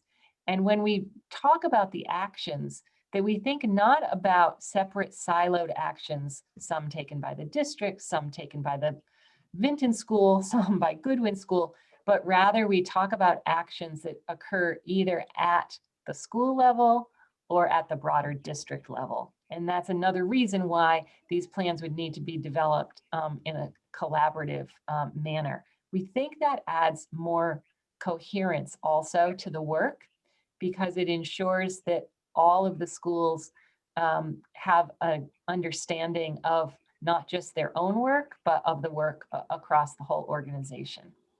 And we still believe that teachers can connect their teacher eval work to this, and that in fact the driving questions will really help them do that. So you still with me? I'll show you an example. So using the what for now is called attend to the whole child statement, we believe schools have an obligation to teach academic and social skills while nurturing the emotional, physical, and behavioral development of all children. The first thing we do is we would establish the driving questions for that statement. There would be more than one of them. I'm just showing you one, but the question is something that's going to propel our work forward and give us even more direction. It could last for a single year, or it could last for multiple years. So the example that I'm sharing with you is the question we would ask ourselves when we're thinking about how to live this is, how can we best attend to the social and emotional needs of children in light of the pandemic? Because that really should be driving our work right now. Another driving question for this one might be something that extends for multiple years. And the driving question might be around how do we ensure that students are meeting the academic and social expectations that we've defined. We use driving questions in our curriculum work. When we design our big projects, and you might have heard Mike Seal speak of the driving question on occasion with the ice cream project that he shared with you. When we define those projects, we do have very explicit academic and portrait of the graduate goals for students, but we also have the big idea of what it is we want students to be able to walk away from that experience with. I'm not sure what the driving question is for the ice cream project, but my guess is it might be something like, how can we use our knowledge of nutrition to create a more healthy ice cream? So just to give you a sense of driving questions. It's really what you want students, the elevator speech, right? Of what you want students, if you say to them, what'd you learn in school today?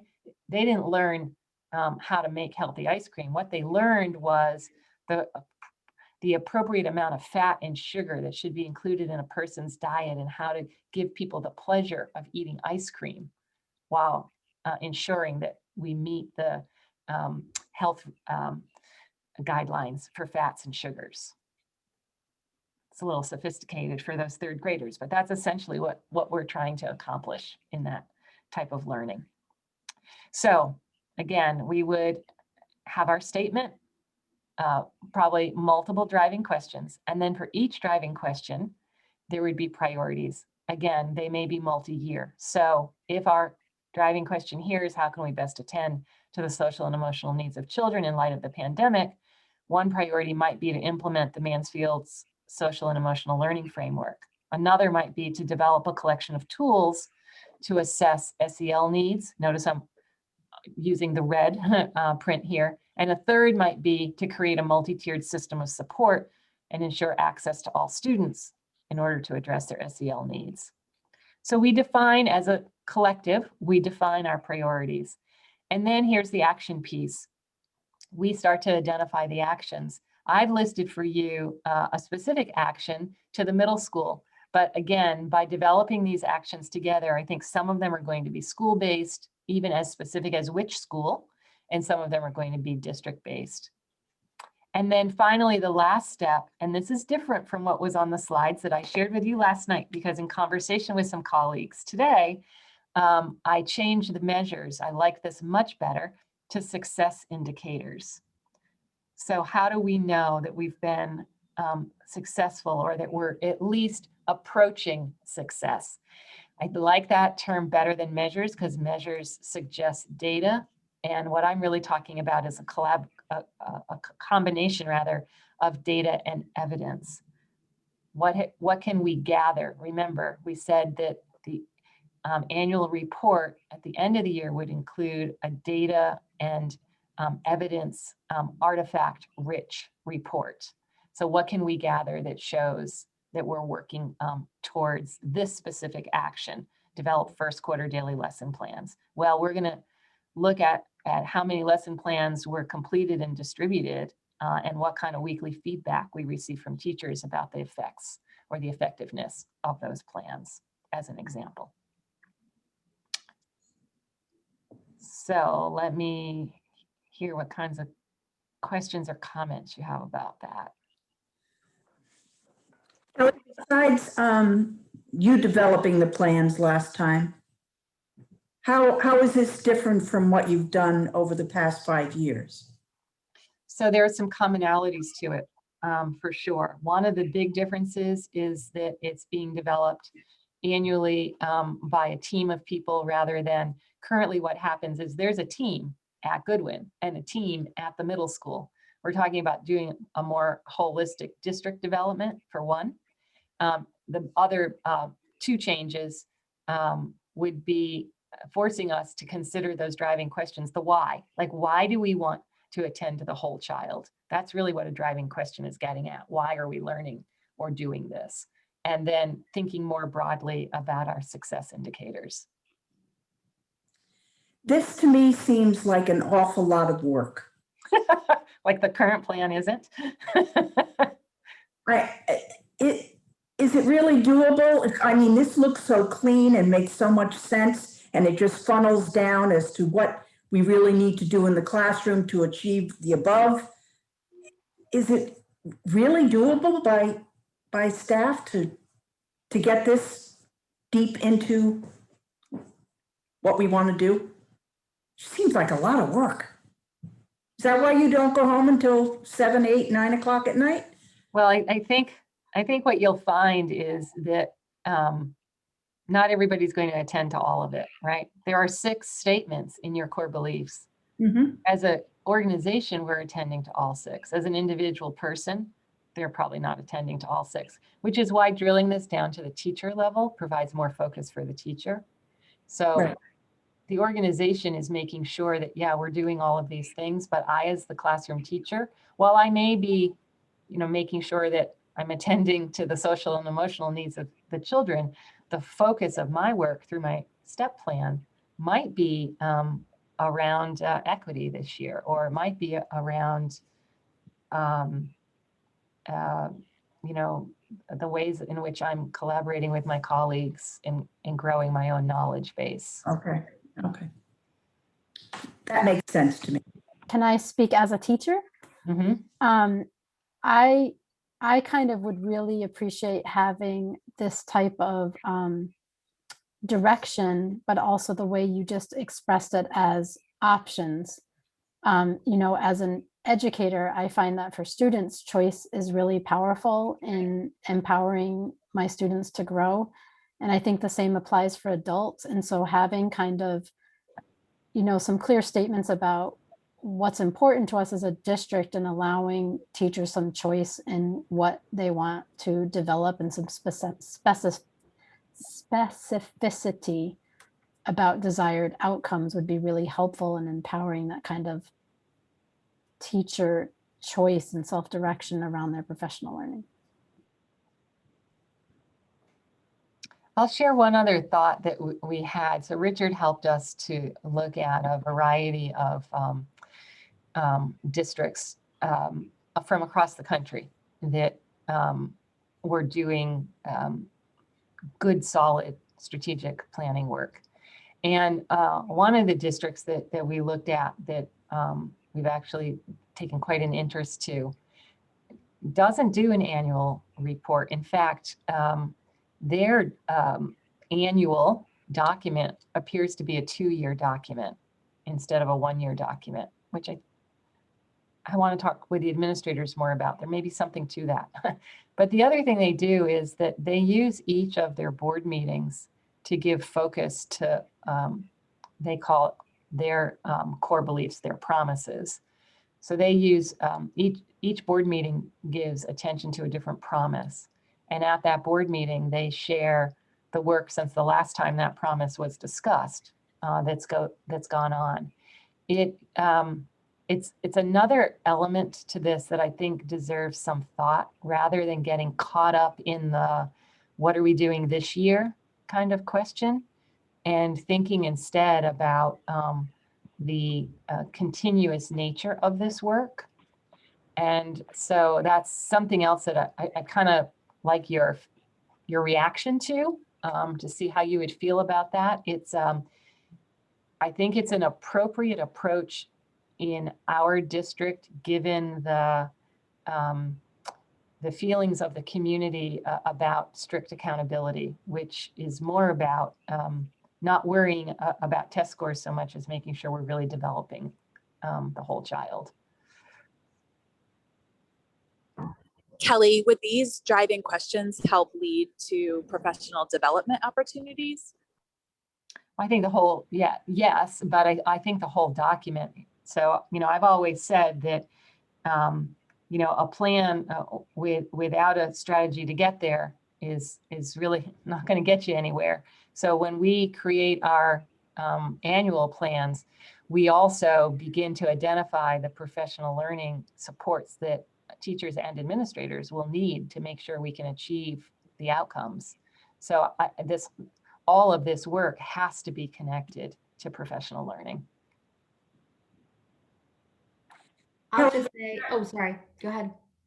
Going back to the thought about the board looking at one of these each time we meet, I think that would help us be more involved in, rather than just developing these statements and these beliefs, and then we don't really know what happens after that. But I think that would engage us much more, and I personally would find that very enjoyable. Much more a part of us. We're part of what you're doing, as opposed to just saying, oh, this looks good, it's a great idea, and then we don't live it. Yeah, I'll just bounce off of what Kathy said. I think that alignment piece is really helpful, and having us kind of use that language in an active way is also really to help develop the goals and help to kind of measure progress. Where are we now? Where do we want to go? How do we get there? And getting feedback back. I feel like at the end of each year, when we get the kind of summary of where we are, you want it to be something that's meaningful and not just, a performative exercise. So I'm excited too about how it could potentially organize our board work and meetings, as well as maybe make things feel a little bit more consistent across the district. And yeah, that would be great. Alignment. Yeah, I like also, oh, sorry, were you done, Susanna? I am. Okay. I was going to say that I like also how it feels like we do a lot to try to address the whole child, and this feels like we're addressing like the whole district and school system, and I kind of like that parallel.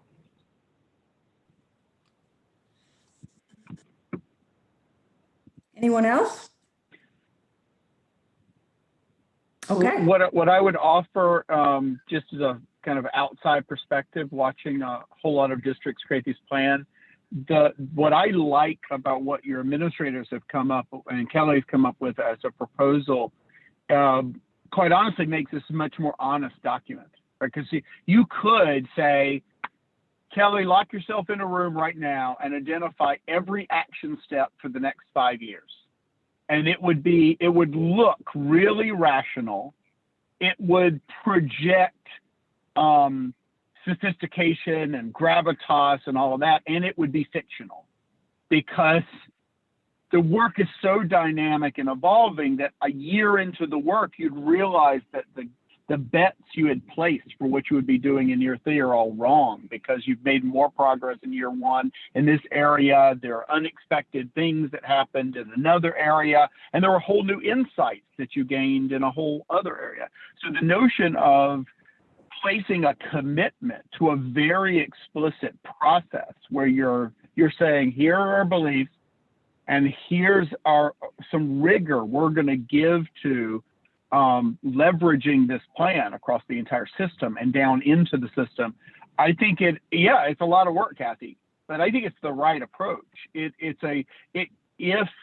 if done in the way that I think Kelly's advocating, it guarantees that the plan is in fact meaningful, right? It guarantees that it has legs and that it will be the anchor of an ongoing conversation about the direction of the district, not just a moment in time in the spring and winter of 2021. Anyone else? So Kelly, what are you looking for from us about this? Just the thumbs up? Just your reaction, and the reaction I'm getting sounds like we're on the right track. I just want to reinforce also that I appreciate the amount of time and really thoughtful effort that's gone into those core beliefs, because you can see they're really going to drive the work this time. It was important that we spent this much time in defining those. So, you know, this is a little bit different approach. You know, a lot of places would just talk about, you know, test scores and maybe if you're lucky, their portrait of the graduate. But I think that the amount of work that we've done to really define what's important to us is going to allow us to create or continue to develop a system that meets everyone's desires and hopes. Wonderful. Thank you too for answering. I remember when we first started this process, you asked a little bit about, well, how will the board know when we've done this work? And you just answered that for us and helped us with that. I remember that was the part that we were all just like, so thank you for helping us with that. Certainly. But I'm glad this feels like it's been engaging and meaningful for everyone. So let's just talk about next steps, if you don't mind. We don't quite have a final set of core beliefs tonight. There sounds like there's at least one little thing, maybe two, that I need to attend to. So reworking the global citizen statement and thinking about a different word for attend to the whole child. I don't know if you want another workshop for that, or if you just want me to bring that to a board meeting. I'm getting board meeting, yes. And you can even formally, if you want to adopt the core beliefs, you don't need to do that. You can just adopt them out of a workshop, but you can adopt them formally if you want. The other thing that I will continue to do, and I believe with Richard's support, is work with the administrators on finalizing this plan. I don't see us enacting a plan until the fall. Some of this work we may do this spring, but much of it probably won't happen until the summer. And again, it sounds like you're okay, even if our plans are 2-year plans. Mm-hmm. Yeah. Okay. If you feel that that's purposeful. I do. Okay. I actually think it's better for people. Okay. Kelly, could you please repeat your other next step? I got the attends one, but I didn't get the first one you said. Oh, rework the global citizen statement. Okay, thank you. Yep. Can I suggest that instead of attend to the whole child, we try cultivate the whole child? Just throwing it out there. Okay. So just to be clear, Kelly, we have not adopted the belief statements tonight. Can we adopt them and say as they'll be amended, or? You're in a workshop, so you can't take a vote, Right. right? And so the way we've done this work in the past is a workshop is for the purpose of doing work, right? And so you can just come out of the workshops like, our work is done. But if you need me to bring these to a board meeting, you need to decide, are you just willing to say, great, now our work is done? Or do you want a formal adoption process at the board meeting? You can do it either way. I don't know, Richard, if you have an opinion on that. No, I mean, from a parliamentarian procedural point of view, I don't have a strong opinion. Does anyone have a strong opinion about putting that to a vote, or just a consensus? Everyone good with that? I have mixed feelings because our whole board is not here. That's a good point, Catherine. So, how do we ensure that we get a vote of the full board? Well, I think if we're scheduled to vote on something, it's the members that are there, provided we have a quorum. But I think Absolutely. Catherine's point So is, the fact that there be advance notice is what you're saying. right, so the folks that aren't here can have some understanding of what's going on. It's a good, Exactly. Thank you, Kathy. yeah. Yeah, sounds good. So then would it be added to an agenda for our next board meeting? Yes, Kelly, is that, Yeah, I can do that. it seems kind of quick. Is that okay? Oh, yeah. Okay. You just stay a little later at night. Well, no, it's not that much work. Besides, I need these so I can keep moving the work forward. So So is there anything else, Kelly, Richard? Are we? I know Richard needs to get on the road and I'll hold him. I like being parked out here in the New Jersey Turnpike, just for my friends in Mansfield. Oh my gosh, and I've driven all back roads and I need to be on a highway. Richard, remember to do your seatbelt. I will. I just have to lift it back up over my There arm. you go. I did that. I thought it was distracting to Kathy, so I wanted to make sure that I lowered it. Thank you, Catherine. Is there anything else? Kelly, are we good? I think we're good. All right. Thank you all for your thoughtful engagement in all of this. To use the word engagement, we've been engaged. Thank you all. And we're going to need a motion to adjourn. So, let's just say thank you again to Richard and Kelly for all their thoughtful work. Make a motion to adjourn. Thank you, Dave. Do I have a second? Second. Thank you, Edith. All right, again, thank you everyone for your thoughtful discussion. Greatly appreciate it. Thank you, everyone. Good night, everyone. Good night. Thanks, Richard. Bye. Good night, folks.